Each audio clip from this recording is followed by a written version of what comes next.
नमस्कार, मैं हूं संदीप चौधरी। आज सबसे बड़ा सवाल में हम बात करेंगे चीन की, उस चीन की जिसने धोखे से हम पर हमला किया। हमारे 20 जवान शहीद हुए 15 और 16 जून की दरमियानी रात को। आंखें तरेर रहा है चीन, हमारी जमीन पर कब्जा करना चाहता है। लद्दाख पर निगाहें, और सिर्फ लद्दाख ही नहीं, अरुणाचल में लगातार चीन की निगाहें टिकी हुई हैं। सिक्किम में डोकलाम हुआ, आप जानते ही हैं। और यह तब जबकि भारत ने चीन पर भरोसा किया। अपने दरवाजे हमने चीन के लिए खोल रखे हैं। चीन हमारा सबसे बड़ा ट्रेडिंग पार्टनर है। आज की तारीख में सबसे ज्यादा जो भारत किसी के साथ ट्रेड करता है वो चीन है, और हम नुकसान में भी हैं। चीन हमारे देश में ज्यादा सामान भेज रहा है बजाय इसके कि भारत चीन को एक्सपोर्ट कर रहा हो। लगभग 48 बिलियन डॉलर का नुकसान है भारत को इस व्यापारिक रिश्ते में। लेकिन भारत ने दोस्ती निभाई और चीन ने विश्वासघात किया, छुरा घोंपा, और इसके चलते देश भर में सड़कों पर चीन के खिलाफ जबरदस्त नाराजगी भी है। गुस्सा है चीन पर कॉस्ट इंपोज की जाए, चीन को सबक कैसे सिखाया जाए, क्या कीमत वसूली जाए। ये तमाम सवाल हैं जो हर किसी हिंदुस्तानी के जहन में कौंध रही हैं। अब ऐसे में सवाल यह भी है, और कहा जा रहा है कि सब कुछ बॉयकॉट कर दो, चीनी सामान पर बैन लगा दो। जायज मांग है, नाराजगी है, गुस्सा है, जायज है बिल्कुल। लेकिन एक मांग करना, एक बात को कहना और उसे करना, कथनी और करनी में बड़ा फर्क हो जाता है। और जब हम चीन की बात करते हैं, चीन पर सीधा प्रतिबंध हम लगा सकते हैं क्या? क्या हम हुक्का पानी बंद कर सकते हैं? इस पर मैं चर्चा करूंगा आज, और कुछ फैक्ट्स भी देशवासियों के सामने रखने वाला हूं। आप जिस टीवी पर अभी मुझे देख रहे हैं, जिस फोन का आप इस्तेमाल करते हैं, इलेक्ट्रॉनिक गुड्स में चीन कई जगह तो कई उपकरणों में जैसे स्मार्टफोन्स में 70% मार्केट शेयर भारत में है। जो माल आप खरीद रहे हैं वो चीनी माल है। स्टार्टअप्स की बात करो, जितनी हमारी कंपनियां और बड़ी बड़ी कंपनियां हैं, मेक माई ट्रिप हो, ओला हो, जोमैटो हो, स्विगी हो, ये तमाम जो कंपनियां हैं, ओयो जो है, इनमें पैसे लगे हुए हैं चीनियों के।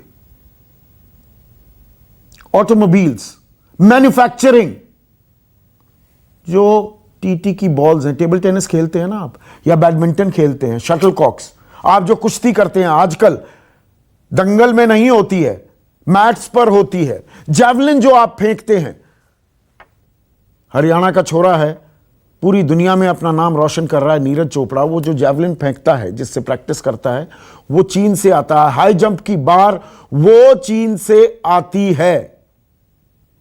और तो और जो हमारे तीज त्योहार हैं, उसमें लड़ियां, दिए, हमारे गणेश जी भी जो अपने पूजा घर में हम स्थापित करते हैं, वो भी आजकल चीन से आ रही है। ये दखल भी है चीन का। तो जब हम कहते हैं बॉयकॉट करने के लिए, और ये क्यों हो रहा है? क्योंकि वो सस्ता माल दे रहा है। सब स्टैंडर्ड माल भी देता है, उसे भी हम तैयार हो जाते हैं क्योंकि वो सस्ता है, जेब पर भारी नहीं पड़ता। तो गुस्से में जो बात कही जा रही है, क्या हम जमीन पर उसे उतार पाएंगे? लेकिन उससे भी बड़ा सवाल यह है कि आत्मनिर्भर भारत की जो परिकल्पना की है देश के प्रधानमंत्री नरेंद्र मोदी ने, आत्मनिर्भरता की जब हम बात करते हैं, उसके लिए कोई टाइमलाइन है? क्यों हम चीन पर डिपेंडेंट हैं? हम धीरे धीरे ये डिपेंडेंस क्या कम कर सकते हैं? या सीधा बंद कर दें, कोई जादुई छड़ी है कि कल से हम सब बंद कर दें? या हमारे पास एक रास्ता होना चाहिए, एक चरणबद्ध तरीके से हम धीरे धीरे चीन का सारा माल लेना बंद कर दें, कॉस्ट इंपोज करें? ऐसे में आज का सबसे बड़ा सवाल, मैं तफसील से हर सेक्टर की, हर क्षेत्र की बात करने वाला हूं, लेकिन सवाल क्या है? क्या भारत चीन की आर्थिक दोस्ती खत्म, और क्या पूरी तरह से बंद हो पाएगा चीन का हुक्का पानी? चर्चा में मेरे साथ बीजेपी के राष्ट्रीय प्रवक्ता प्रेम शुक्ला, कांग्रेस के राष्ट्रीय प्रवक्ता पवन खेड़ा मेरे साथ हैं, जाने माने अर्थशास्त्री विजय सरदाना, देश के foremost business journalist Siddharth Zarabi मेरे साथ हैं, और साथ ही साथ सोनम वांगचुक, जिन्होंने बेहतरीन काम किया है, बेहतरीन इज द वर्ड, लद्दाख में इंजीनियर हैं और ऊर्जा के क्षेत्र में और लोगों को प्रोत्साहित करने के लिए एक मिसाल है दरअसल Sonam Wangchuk. And I am so happy and proud to have you on the show Sonam.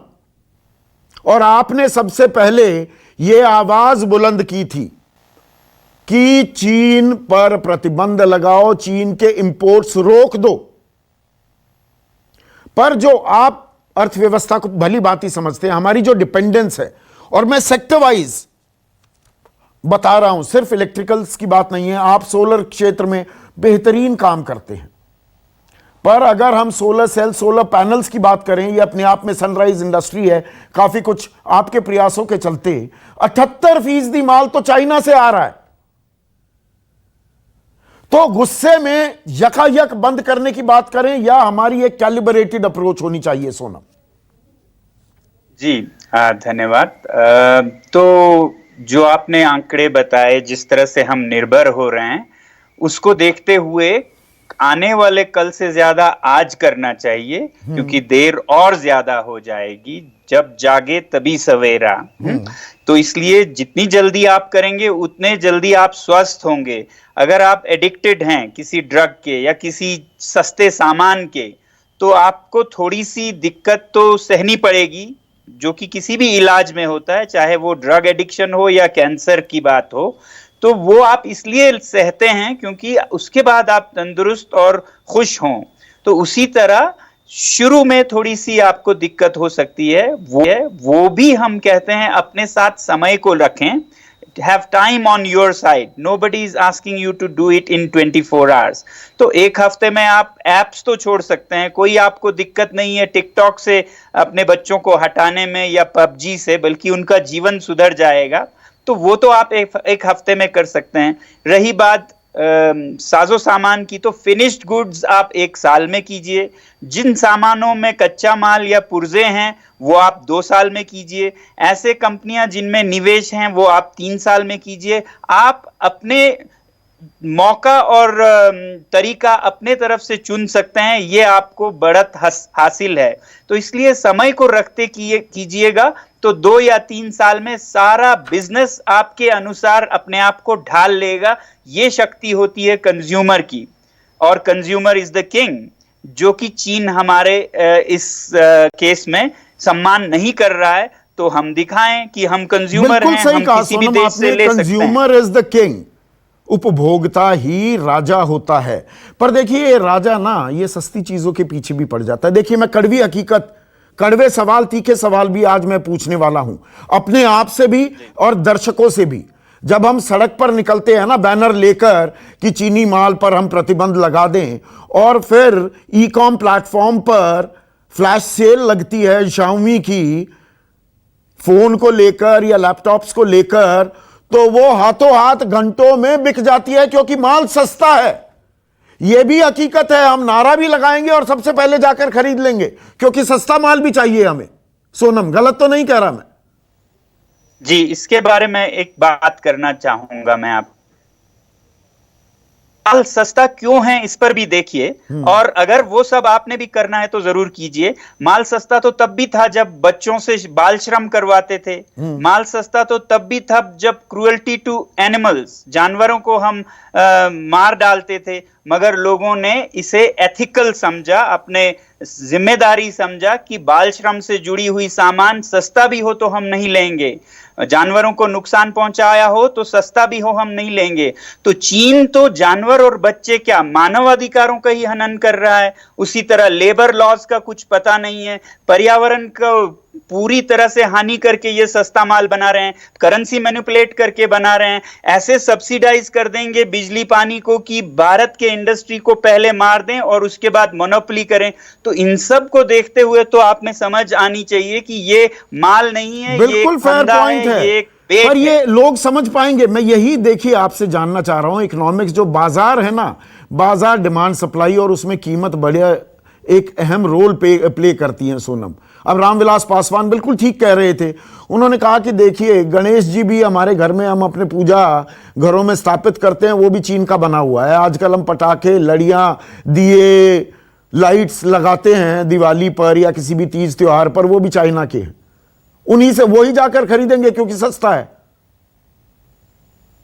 तो मैंने जवाब अभी दिया, सस्ते में अगर कुछ भी मिले तो उसका बिना देखे आप नहीं करते हैं। ये तो हमने सिद्ध किया है, खासकर बाल श्रम और ये जानवरों के मामले में। तो वैसा ही भारत को एक उदाहरण सिद्ध करनी होगी दुनिया के लिए कि हम थोड़े में जी लेंगे मगर हम गलत पे नहीं, थोड़े में जी लेंगे लेकिन गलत सामान नहीं लेंगे, दुश्मन से सामान नहीं लेंगे। प्रेम शुक्ला, सरकार सीधा सीधा प्रतिबंध लगाएगी। देखिए अलग अलग बयान आ रहे हैं। आज पीयूष गोयल ने भी कहा कि देखिए थोड़ा महंगाई इस्तेमाल कर लीजिए, अपना इस्तेमाल कीजिए। तो हम प्रतिबंध लगाएंगे, और जब हम अपना इस्तेमाल करने की बात करते हैं, आज हम तैयार हैं अपना इस्तेमाल करने के लिए, हम बना भी रहे हैं या उसके लिए थोड़े वक्त की जरूरत है? प्रेम शुक्ला। निश्चित तौर पर वक्त की आवश्यकता तो है, क्योंकि अभी हमारे पास सारी चीजें, हमारे पास उस तरह का संसाधन जिस तरह का चीन के पास है, जितने सस्ते में चीन प्रोड्यूस कर सकता है या हमारे बाजार में डंप करता रहा है, वैसी स्थिति हमारी निश्चित तौर पर नहीं है। लेकिन कैलिब्रेटेड अगर अप्रोच किया जाए, लोगों में से, ग्राहकों में भी आत्मानुशासन का जितना जागरण होगा, जितना उनके मन में ये भाव उत्पन्न हो, जैसे सोनम जी ने बताया कि यदि आप जो है बाल श्रमिकों से माल खरीदना कम कर देते हैं, और आपने देखा कि बाल श्रमिकों का माल खत्म होने का हमारी कारपेट इंडस्ट्री जो है वो पूर्वी उत्तर प्रदेश की पूरी तरह से ध्वस्त हो गई, धराशायी हो गई। इसी तरह से अगर जहां जिस देश में सतत जो है न लेबर लॉ का पता है, और वो जो हमारे देश पर टारगेटेड, वो आर्थिक तौर पर हमको टारगेटिंग करता है। और आज जो विशेषज्ञ कह रहे हैं कि अमेरिका ने जब G7 में G7 को विस्तृत करने के लिए आमंत्रण की बात की तो चीन के पेट में दर्द हुआ। हमको जो है नेशनल न्यूक्लियर सप्लायर्स ग्रुप में शामिल होने की बात होती है तो चीन उसका विरोध करता है। तो हमारे आर्थिक हितों पर और अब भौगोलिक हितों पर भी सतत जो प्रहार नहीं, ये बातें बिल्कुल सही है। देखिए प्रेम शुक्ला, और मेरे सवाल जनभावना निश्चित तौर पर इसके पक्ष में है, और उस जनभावना का आदर करना और संसाधनों के साथ संसाधन खड़ा करके उस आदर करना, ये सरकार का दायित्व है। और मुझे लगता है सही समय पर सरकार ही निर्णय लेगी। बिल्कुल नहीं, बात बिल्कुल सही है। और देखिए अन्यथा मत लीजिएगा, मैं ये कुछ सवाल, पूरा परिदृश्य देखिए दर्शकों को समझना होगा। आज जो हमारी डिपेंडेंस है कहीं ना कहीं चीन पर, कहीं ना कहीं हम भी तो जिम्मेदार हैं ना। मैं एक उदाहरण देता हूं। देखिए प्रेम शुक्ला, हम एक संकट काल, संक्रमण काल में हैं, दवाइयों की बहुत जरूरत है, ठीक है। अब एक होता है एक्टिव फार्मास्यूटिकल इंग्रेडिएंट, मतलब दवाइयों के लिए कच्चा माल, उसमें 80% माल चीन से आ रहा है। मतलब आज की तारीख में दवाएं मिलनी बंद हो जाएंगी, चीन ने कच्चा माल देना भेज दिया। और ये सूरत हाल क्यों हुई, ये एक मिनट, ये बात समझने की जरूरत है दर्शकों को। 1991 में हम पूरी तरह से आत्मनिर्भर थे, लाइफ सेविंग ड्रग्स हम खुद बनाते थे, दवाइयां खुद बनाते थे, 1% इंपोर्ट होता था। आज चीन से 78 से 80% इंपोर्ट। दरवाजे तो हमने भी खोले हैं, गलतियां हमने भी की हैं, यह भी हमें स्वीकारना होगा। मैं राजनीतिक दलों की बात नहीं कर रहा, अलग अलग सरकारों की नहीं, मैं एज अ कंट्री मैं कह रहा हूं कि हमने दरवाजे खोल दिए। मैं सही कह रहे हैं चौधरी जी। अगर आपने बाजार नहीं खोला होता तो चीन आपके यहाँ डंप करने की स्थिति में कैसे होता? हाँ। यहाँ तक कि वर्ल्ड ट्रेड ऑर्गेनाइजेशन में चीन को शामिल कराने में सबसे बड़ा सहयोग किसका रहा? और आज उसी वर्ल्ड ट्रेड ऑर्गेनाइजेशन में बार बार हमको धमकाने की बात चीन करता है। जब भी हम उसके माल को प्रतिबंधित करने की बात करते हैं तो उसी वर्ल्ड ट्रेड ऑर्गेनाइजेशन का जो है हमको हवाला दिया जाता है। तो एक 1991 से लेकर 2020 तक पिछले एक लंबे 29 वर्षों की अवधि में हमने अपने बाजार को चीन के हवाले किया है। इसमें किसी को किसी प्रकार का संदेह। लेकिन आज जैसे आपने एपीआई की बात की, अब एपीआई में भी हम क्या और कहीं जगहों से कच्चा माल ले सकते हैं? क्या हम उसी मूल्य का माल ले सकते हैं? इस पर भी विचार करना इस देश ने प्रारंभ किया। बिल्कुल ठीक बात है पवन खेड़ा। देखिए आज अच्छे तरीके से हम डिबेट कर रहे हैं, राजनीति हावी ना हो, हमें समझना होगा और दर्शकों को भी। देखिए आज की सूरत हाल हमारी क्या है, हमारी डिपेंडेंस क्या है। मैंने सोलर पैनल्स की बात की, सोनम वांगचुक से बेहतर कोई नहीं समझा सकता। मैंने दवाइयों की बात की है, मैंने टीवी और इलेक्ट्रॉनिक गुड्स। आज की बड़ी खबर है 2019 में हमने 1,40,000 करोड़ का इलेक्ट्रॉनिक माल मंगाया चीन से। मतलब फोन्स, ऐसी कौन सी रॉकेट साइंस है फोन्स में? हमारे देश में जो हम आत्मनिर्भरता की अभी ताल ठोक रहे हैं ना, इंडियन कंपनीज कितना है मार्केट शेयर फोन्स का, जो हर एक आदमी के पास एक एक फोन लिए घूमता रहता है? 1.6, 1.5% फोन इस देश में, 100 में से सिर्फ 1.5 फोन भारतीय कंपनियां बना रही हैं। यह कहना बड़ा आसान होता है, सब कुछ जला दो, पर हमने भी बहुत कुछ गलत किया है। शायद यह अच्छा वक्त है गिरेबान में झांकने के लिए। संदीप चौधरी जी, आप बिल्कुल सही बात कर रहे हैं और बहुत ठंडे दिमाग से इस बात पर चर्चा होनी चाहिए, इसमें भी कोई शक की बात नहीं। सरकारों को कई बार सूट करता है कि गुस्सा जो है लोगों का वो सड़क पर निकल जाए इस तरह से चलाकर, लेकिन सरकार में भी ये चिंता जरूर होगी, मैं मानता हूं, कि कैसे आपने 6 साल पहले मेक इन इंडिया बोला, 6 साल बाद आज उसका हिंदी अनुवाद करके आपने कहा आत्मनिर्भर भारत, लेकिन जब अमेरिका और चीन के संबंध में खटास आई, और बड़ी ऐतिहासिक खटास थी, इससे पहले इतनी खटास कभी आई नहीं थी जितनी अब आई, उसका लाभ जो हम उठा सकते हैं इस साल, वो माफ कीजिएगा, वो वियतनाम और बांग्लादेश को सबसे ज्यादा लाभ मिला। हम उस लाभ को क्यों नहीं उठा पाए, ये प्रश्न भी हमें गंभीरता से सबको मिलकर सोचना होगा। सिद्धार्थ जरावी को मैं देख रहा हूं आपके पैनल पे बैठे हैं, ये बहुत समझते हैं इस विषय को। सोनम वांगचुक साहब बहुत एक्सपर्ट हैं, आप खुद इस बात को अच्छी तरह समझते हैं। प्रेम शुक्ला जी और हम सबको बैठकर इस पे जरूर सोचना चाहिए कि आखिर हमसे चूक कहां हुई कि वियतनाम और बांग्लादेश इसका लाभ उठाकर ले गए। नहीं, मेक्सिको को भी जोड़ दीजिए, आपने अहम पॉइंट उठाया है। 62 देश चीन के खिलाफ लामबंद हो गए और वहां से जो लोग निकल कर आ रहे हैं उनकी प्रेफर्ड चॉइस वियतनाम, बांग्लादेश और मेक्सिको। भारत में एक कंपनी आई है, एक जर्मन कंपनी जो जूते बनाती है, और वो उत्तर प्रदेश में 1100 करोड़ का एक प्लांट लगाने को तैयार हुई है। ये आई है हमारा, चीन से हटकर हमारे पास सिर्फ ये आया है। जी बिल्कुल ठीक बोल रहे हैं संदीप चौधरी जी। ट्रेड और सिक्योरिटी, डिप्लोमेसी का क्या ऑब्जेक्टिव होता है, क्या ध्येय क्या होता है? किसी देश की कूटनीति का ध्येय होता है कि उसके ट्रेड के इंटरेस्ट बरकरार रहें, आगे बढ़ें और उसकी सिक्योरिटी कायम रहे।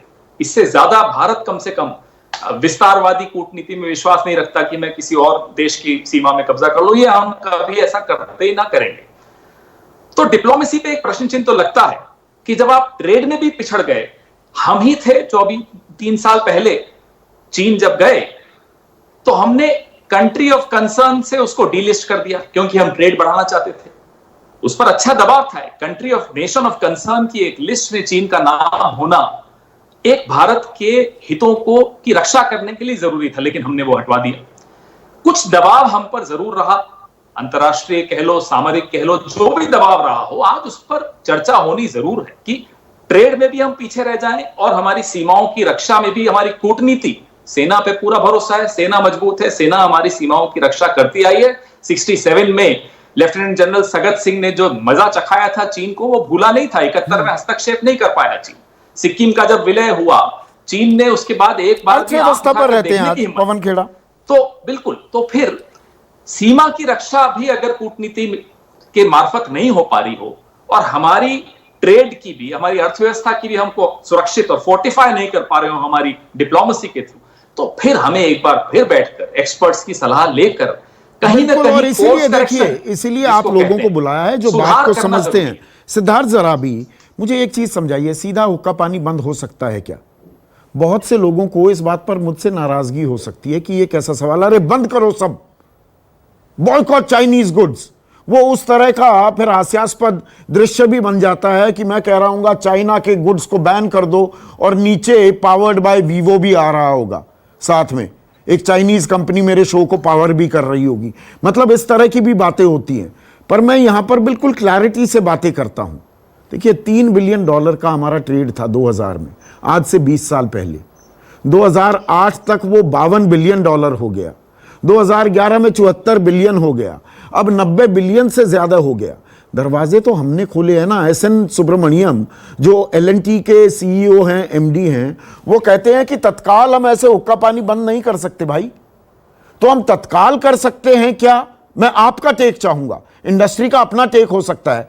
तत्काल रोक सकते हैं, हुक्का पानी बंद कर सकते हैं, या इसे तरीके से, चरणबद्ध तरीके से करना होगा। And now is the time to do it. धन्यवाद संदीप। दो बातें पहले हम समझ ले।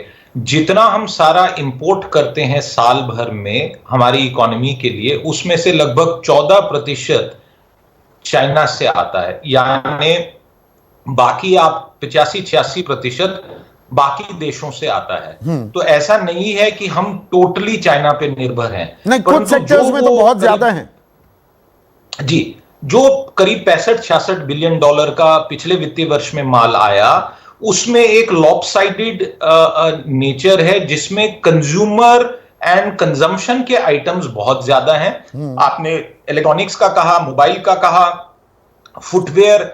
मैं लोगों को ये भी कहना चाहूंगा कि यहां तक कि सिगरेट भी चाइना से बहुत बड़ी मात्रा में इंपोर्ट होते हैं। और ये जो 65-66 बिलियन डॉलर का फिगर है, ये ऑफिशियल फिगर है। संदीप, हमने पहले भी इस विषय पे चर्चा की है। एक्चुअली अगर हम देखें, हमारी कुछ और ट्रेड पैक्ट्स के द्वारा कुछ और देशों से हमारे पास बेसिकली चाइना का ही माल आता है। चाइना पहले नहीं, परमाणु reactor, nuclear reactors also, Siddharth Zarabi, $13.4 billion. और जो हम टेलीकॉम, जो फोन की, मैं सिर्फ फोन की बात नहीं, अपग्रेडेशन जो है टेलीकॉम कंपनीज की, अब सुनील मित्तल, आइडिया वाले सब कह रहे हैं कि भैया हुआवे पे ये बैन मत लगाओ। बीएसएनएल ने 5G अपग्रेडेशन के लिए बैन लगाने के बारे में थोड़े से संकेत दिए, तो हड़कंप मच गया टेलीकॉम कंपनीज में। The reason for that, Sandeep, is very simple, that ऐसा नहीं था कि इंडिया ने ही केवल अपने दरवाजे खोले। देखिए, एक बात को हमें समझना पड़ेगा, that the shift of global manufacturing away from 3 powerhouse countries, America, Japan और जर्मनी से, ये 20-25 वर्ष पहले इन्होंने अपने सारे प्लांट चाइना में शिफ्ट किए। सारी manufacturing American companies, German companies, other European companies की, जापानीज कंपनीज की चाइना में है। इसलिए उसमें इंडिया बेसिकली एक बाई स्टैंडर था। हम क्या करें अगर हेवी इक्विपमेंट, मशीनरी, न्यूक्लियर का आपने किया, पावर टर्बाइंस, ऐसे अनगिनत हजारों कंपनीज हैं जो ग्लोबली बहुत बड़ी हैं। एप्पल का नाम ले लीजिए, वो अपनी सारी मैन्युफैक्चरिंग चाइना में करवाता है। तो फिर तरीका क्या है? चाइना पे डिपेंडेंस तो कम करनी है ना सिद्धार्थ? देखिए, तो चाइना पे डिपेंडेंस अगर करी जाए कम, तो हमें लो जो प्राइस पॉइंट और इजीली रिप्रोड्यूसिबल आइटम्स हैं उनको करना चाहिए। आपके दर्शकों को ये जानकारी हम दे सकते हैं कि पिछले कुछ दिनों में और पिछले 24 घंटे पहले ही एक दूसरी लिस्ट शेयर की है डीपीआईआईटी ने, जो ministry of commerce and industry में है, इंडस्ट्री के साथ, सीआईआई, फिकी, एसोचैम के साथ, जिसमें उन्होंने ये कहा है कि ये और लिस्ट आइटम है जिसमें फुटवेयर, सिगरेट्स, बहुत सारे आइटम हैं जिनको क्या आप इंडियन इंडस्ट्री उनको यहां मैन्युफैक्चर कर पाएंगे। इसलिए मेरी जानकारी के अनुसार लगभग 350 आइटम्स पे कुछ ही आने वाले दिनों में, समय में, इंपोर्ट ड्यूटीज हाइक की जाएंगी, number 1। Number 2, replacement of those items production by India, हो सकता है कि हमारी इंडस्ट्री को उसके लिए इंसेंटिवाइज किया जाए। और मेरी जानकारी के अनुसार लगभग 2 से 3 वर्ष का यह रोड मैप बनेगा, जिसमें जितना हो सके चाइना से स्टार्ट में ये सामान। ये आपने जो कहा ना कि अब सरकार, विजय सरदाना की सरकार अब इंसेंटिवाइज करेगी, सरल भाषा का इस्तेमाल करूं, थोड़ी सब्सिडी देगी कि आप माल यहां बनाइए, सस्ता माल बनाइए, अच्छा माल बनाइए। देखिए दर्शकों, चीन अपना माल क्यों बेच पा रहा है? क्योंकि एक तो वहां पारदर्शिता नहीं है। सरकार बैक करती है कंपनियों, कहती है कि सस्ता माल बनाओ, आपका नुकसान भी होगा तो हम उसकी भरपाई कर देंगे, वो सब्सिडाइज करते हैं। और इसीलिए उनका माल, देखिए यहां पर बहुत सारे पंखे भी चल रहे हैं ना, और घर में आप मिक्सी और ग्राइंडर और जिनका इस्तेमाल करते हैं, आप सोचते हैं विशुद्ध देसी कंपनी है, भारतीय कंपनी है, जिसके पंखे की हवा में ले रहा हूं, जिसका जूसर से जूस निकाल कर मैं पी रहा हूं, वो मेक इन चाइना है। क्योंकि चाइना में लेबर और सब्सिडी बहुत कुछ उन्होंने सस्ता दिया हुआ है। तो विजय सरदाना, ये अब हम कर पाएंगे क्या? ये हमने पहले क्यों नहीं किया? ये सब कुछ उन्हीं को आउटसोर्स, मतलब हमारा जो लोहा भी है वो यहां से हम कच्चा लोहा, आयरन और भेज रहे हैं और तैयार होकर यहीं आ रहा है वापस। ये खेल भी हुआ ना, गलत तो नहीं कह रहा मैं।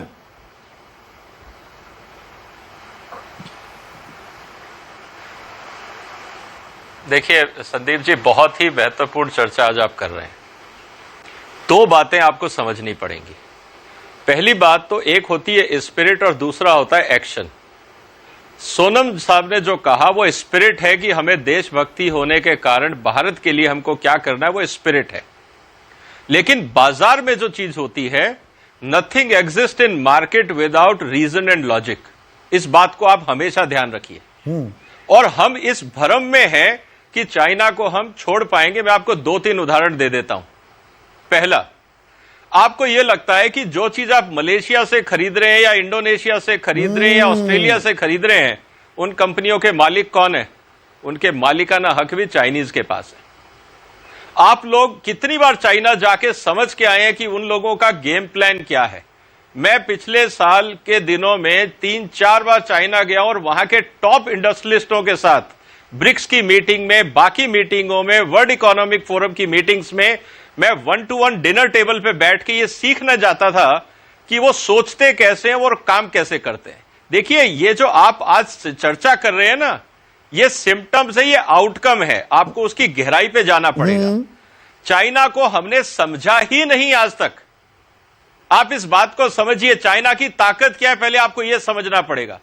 चाइना की आज सबसे बड़ी ताकत है वहां के इंस्टीट्यूशंस, वहां की संस्थाएं। लीडरशिप नहीं, लीडरशिप उनको गाइड करती है और संस्थाएं काम करती हैं। आपने इस देश में कितनी संस्थाएं बनाई जो वर्ल्ड क्लास हैं? आपके यहां पे कितनी स्मॉल स्केल इंडस्ट्रीज हैं जो आपकी संस्थाओं पे भरोसा करती हैं, जो उनको स्किल का हेल्प करे, टेक्निकल हेल्प करे, क्वालिटी में हेल्प करे? कितनी संस्थाएं और कितने यूनिवर्सिटीज हैं जो आपके एसएमईज के साथ काम करते हैं, उनकी हैंड होल्डिंग करते हैं? कोई नहीं है। तीसरी बात, आप भारतीय खाइए, हिंदुस्तान में जो मिलावटी माल बनता है, क्या वो चाइना से आता है? कौन लोग हैं इस देश की जनता को मिलावटी माल और घटिया माल बेचने वाले? आप क्या उनको देशद्रोही घोषित नहीं करेंगे कि स्वदेशी के नाम पे क्या आप हिंदुस्तान की जनता को मिलावटी माल खिलाओगे? क्या कहना चाहती है हमारी राजनीतिक पार्टियां इन सब के बारे में? और तीसरी बात मैं कहना चाहूंगा, आपने अपनी इंडस्ट्री में कभी इंडस्ट्रियलाइजेशन होने ही नहीं दिया। हिंदुस्तान में जिसको आप इंडस्ट्री बोलते हैं वो एक्चुअली ट्रेडर्स हैं।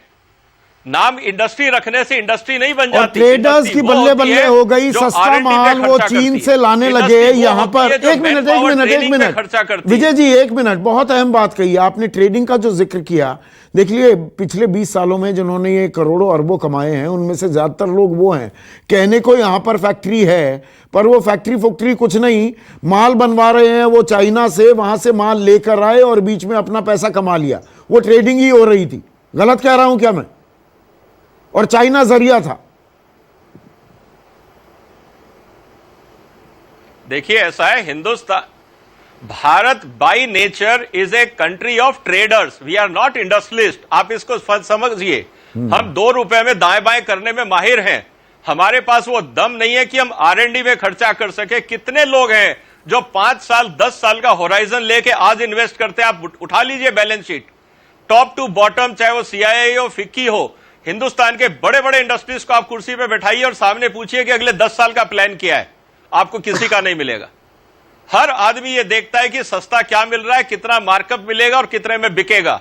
टोटल कैलकुलेशन इतनी है इस देश में। ठीक है, वीके मिश्रा मेरे साथ जुड़े हैं। 1 मिनट Vijay Sardana. VK Mishra India China trade centre के उपाध्यक्ष हैं। और वीके मिश्रा, मेरा सवाल बड़ा सीधा, जो हमने अभी तक चर्चा की है, हमने बताया हमारी डिपेंडेंस कितनी है चीन पर, और सेक्टर्स मैंने गिनवा दिए हैं। अब मैं उनकी तह में जाने की भी कोशिश कर रहा हूं कि चीन ने यह किया, क्या हमने करने दिया?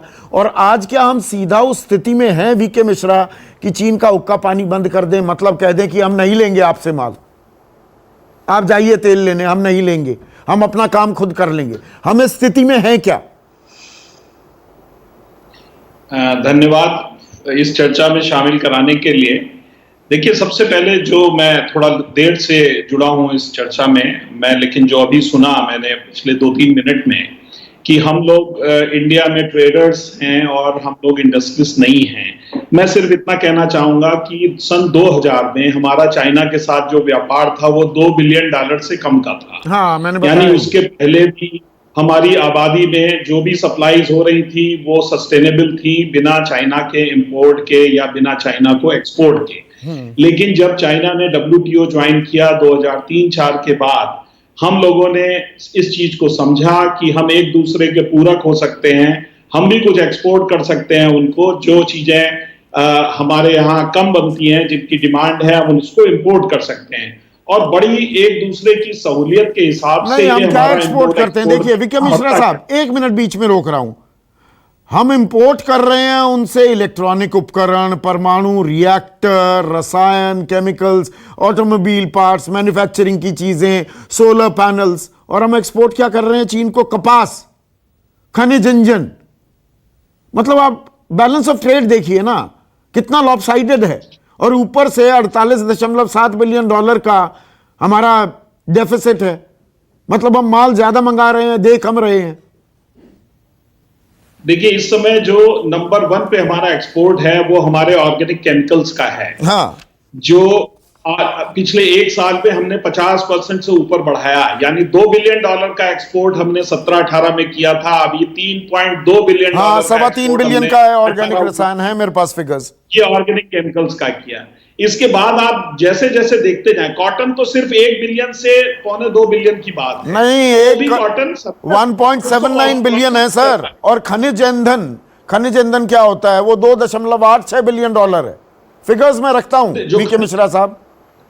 हाँ, जो ये तो डाटा है, ये तो कॉमर्स मिनिस्ट्री का डाटा है। हाँ। लेकिन आज अगर हम एक दूसरे की पूरक, अभी चाइना भी इतना बड़ा कंट्री है, वो उसके जो डिफरेंट प्रोविंसेस हैं, हर जगह वो अपना माल इंपोर्ट करके दूसरे प्रोविंस से उनका वायबिलिटी नहीं आता है, इसलिए वो दूसरे कंट्री से पूरक कैसे हैं? 48 बिलियन डॉलर का डेफिसिट है ना, हम माल ज्यादा मंगा रहे हैं। पूरक की परिभाषा थोड़ी समझाइए।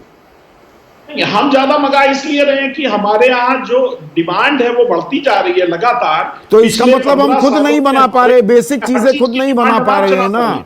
यही सवाल है। प्रेम शुक्ला साहब स्क्रीन पर। प्रेम शुक्ला जी देखिए, यही सवाल है, और मैं राजनीति नहीं कर रहा हूं।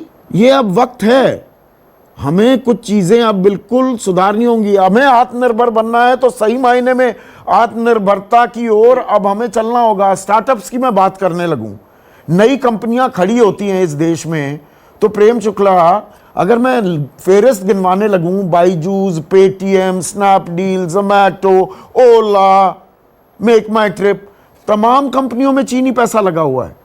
तो जो विजय सरदाना कह रहे हैं ना, हम अपना पैसा लगाने के लिए या तो खुद तैयार नहीं है, सरकार या हमारी संस्थाएं पैसा लगाने को तैयार नहीं है। चीनी दबा दबा कर पैसा लगा रहे हैं हर जगह।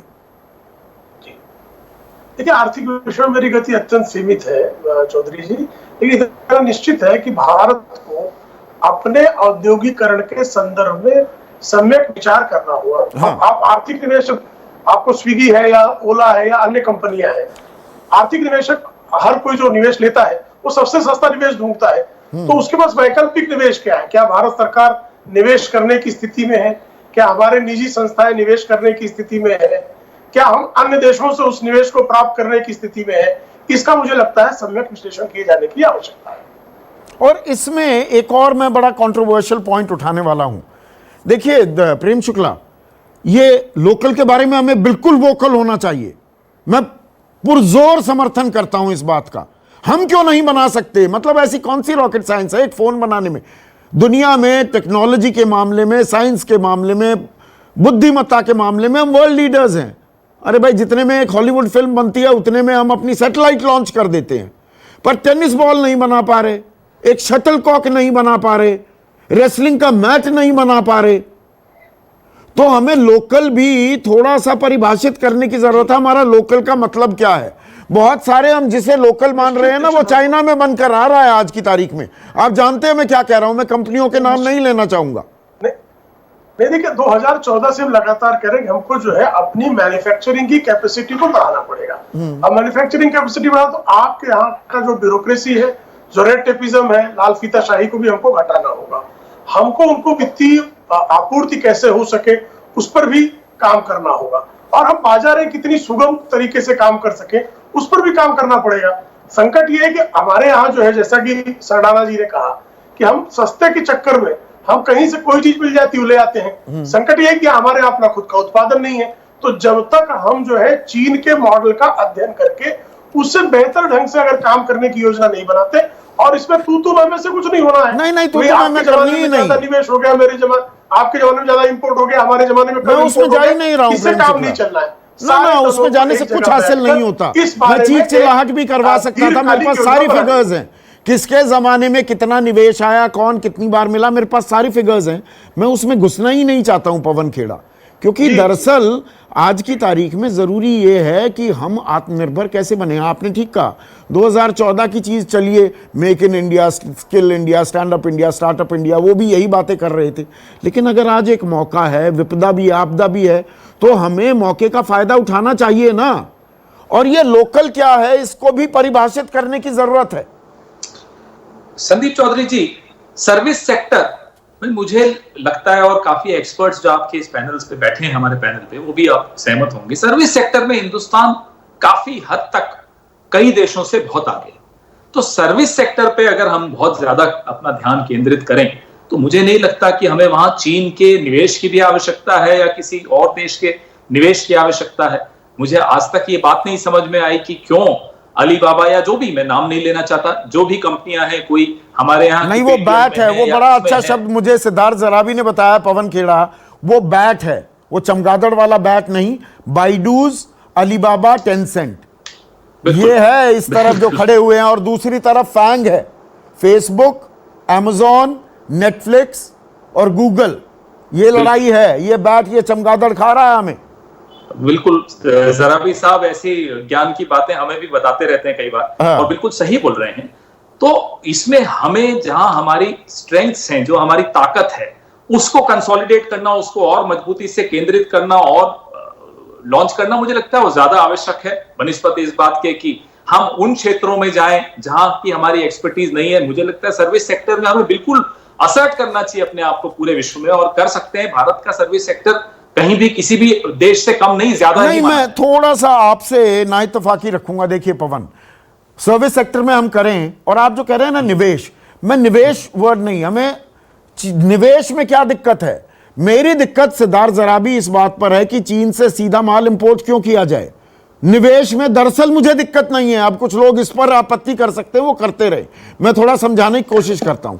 चीनी अगर भारत में आकर प्लांट, जमीन खरीदते हैं, फैक्ट्री लगाते हैं, भारतीयों को नौकरी देते हैं, यहां पर माल बनाते हैं, यहां पर माल बेचते हैं, तो मुझे दिक्कत नहीं है।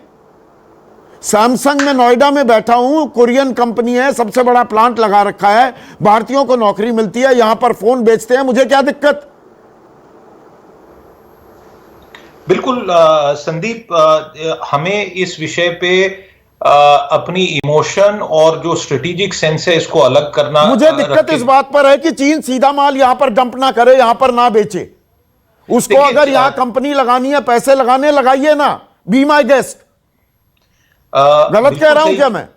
नहीं, बिल्कुल सही कह रहे हैं संदीप। और इस प्रकार से जो हमारी नीतियां हैं वो इन चीजों को एनकरेज करनी चाहिए कि यहां पे स्थानीय मैन्युफैक्चरिंग करना ज्यादा फायदेमंद होगा। और आपको ध्यान में यह रखना पड़ेगा कि मेक इन इंडिया का जब उल्लेख हुआ तो यह सही है कि शायद मेक इन इंडिया को बढ़ावा और दिया जा सकता था अगर टैरिफ और बाकी कुछ इंस्ट्रूमेंट्स को सही तरीके से इस्तेमाल किया गया होता for early implementation of large size industrial projects. दिक्कत कहां पे आ रही है? दिक्कत यह आ रही है कि हम इस चीज से कंफर्टेबल हैं कि बाहर से सामान आए और वो कंज्यूमर को सस्ता मिले। कोई भी सरकार हो, कोई भी पार्टी हो, कोई भी राजनीतिक फिलॉसफी हो, वो भारत के कंज्यूमर को सस्ता माल देने में अपनी उपलब्धि समझते हैं। प्याज सस्ती हो, ये कांग्रेस का भी पर्पस है, ये बीजेपी का भी पर्पस है। इन दोनों पार्टियों को शायद कहीं ना कहीं पे अब और पहले भी ये सोचने के लिए मजबूर करना चाहिए लोगों ने कि प्याज कहां से आ रहा है, इस पे भी विचार किया जाए। देखिए, मैंने आपको एक उदाहरण दिया, हमारे सिगरेट भी चाइना से इंपोर्ट हो रहे हैं। और ये क्यों इंपॉर्टेंट विषय है? आप जानते हैं कितनी बड़ी टबैको इकोनॉमी है इंडिया में, जो रॉ टबैको बनाया जाता है, लाखों करोड़ों की संख्या में लोग इस बिजनेस पे डायरेक्टली इनडायरेक्टली डिपेंडेंट है। फाइनल प्रोसेसिंग क्यों हो रही है चाइना से? कितनी बड़ी मात्रा में स्मगलिंग हो रही है? ऐसी पॉलिसीज क्या हैं कि वही कंपनी चाइना में माल बना के इंडिया में बेच रही है? और जो विजय सरदाना कह रहे थे ना, एक मिनट सिद्धार्थ, सिर्फ ये चाइना की बात नहीं है, हम चाइना से बंद भी कर देंगे ना। चाइना के जो फैंग्स हैं ना, वो इतने वाइड स्प्रेड हैं। ये मलेशिया, थाईलैंड, इंडोनेशिया से जो माल आ रहा है वो भी तो चाइना का ही है दरअसल। बिल्कुल बिल्कुल। तो वो मैंने संदीप यही कहा कि ये डिसएंगेजमेंट एकदम से नहीं होगी। और एक बात ध्यान में रखनी पड़ेगी कि ऐसा नहीं है कि चाइना ने पहली बार इंट्रूजन किया है। आप जाइए पिछले 20 वर्ष के इतिहास में कितनी बारी कहां कहां पे इंट्रूजन हुए और अलग अलग सरकारों के समय पे इंट्रूजन हुए। तो ट्रेड को और इकोनॉमी को इंस्ट्रूमेंट ऑफ स्टेट क्राफ्ट बनाया जाए। अगर इस बारी ये चर्चा हो रही है, मैं मानता हूं कि बहुत अच्छी चर्चा है। और आपने भी देखा है कि देश भर में इसको लेके एक सेंटिमेंट है। ये राजनीतिक सेंटिमेंट नहीं है, ये आम आदमी की भावना है। आम आदमी की भावना है और इसीलिए हम आम आदमी को दरअसल जो फैक्ट्स हैं वो भी समझा रहे हैं। और इसी में विजय सरदाना, एक ब्रेक लेना है, छोटा सा मैं कमेंट चाहूंगा। लोकल की परिभाषा भी अभी गढ़ने की जरूरत है ना। ये लोकल का मतलब क्या है? जब हम लोकल के बारे में वोकल होते हैं तो ये भी साफ करना होगा, लोकल के मतलब क्या है। अब बहुत सारी ये जो बहुराष्ट्रीय कंपनियां हैं, मल्टीनेशनल्स हैं सो कॉल्ड, वो भारत में 100 साल, 50 साल, 30 साल से काम कर रही हैं, पर उन्हें हम मान सकते हैं तो विदेशी है। तो लोकल क्या है, विदेशी क्या है और चीनी क्या है, शायद ये भी हमें समझाने की और ये फर्क करने की जरूरत है।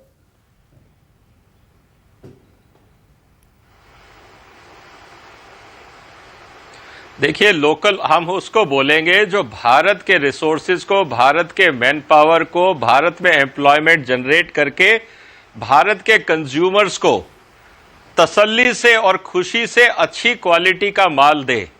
जो माल डुप्लीकेट, घटिया, मिलावटी माल मिलेगा, क्या आप उसको लोकल बोलना चाहोगे? क्या जो आपके खाने में एडल्ट्रेशन, ये देखिए एक बड़ी खबर आ रही है, बीच में रोक रहा हूं। पीएमओ ने चीन से आयात को लेकर जानकारी मांगी है। ये वाणिज्य मंत्रालय और उद्योग मंत्रालय भी लूप में आ गए हैं। चीन से आयात को लेकर एक्शन में दिखाई दे रहा है प्रधानमंत्री कार्यालय। जो हम इंपोर्ट्स की बात कर रहे हैं विजय सरदाना, अब उसी बाबत जानकारी मांगी जा रही है चीन से। इसे आप कैसे रीड करते हैं?